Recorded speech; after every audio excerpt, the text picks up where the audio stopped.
What are you cooking there, darling? Corned beef. Okay. You have a chef assistant.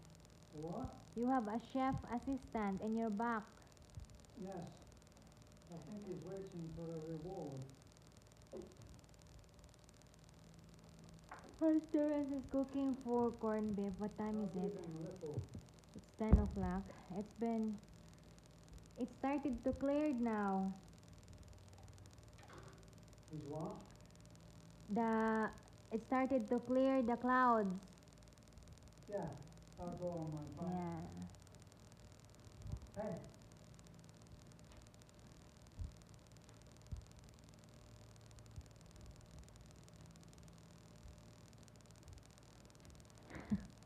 Yeah, so we got that dog in somewhere in Claren. So the owner on that is a Filipina married to, I think, I don't know the nationality of the foreigner, but we're very very glad to have him, to have that dog. It's very friendly. It's kind of opposite of Ryder. It's because he didn't run away, you know. Ryder, now we always put a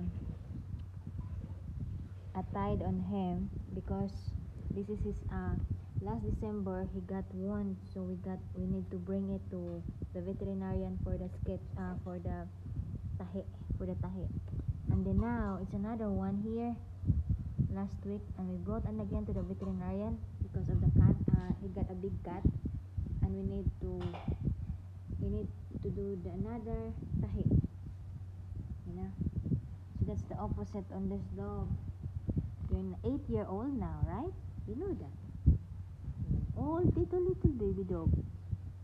And that dog has always been waiting for Terence for his food. And he's not picky. He eats dog food. He eats rice.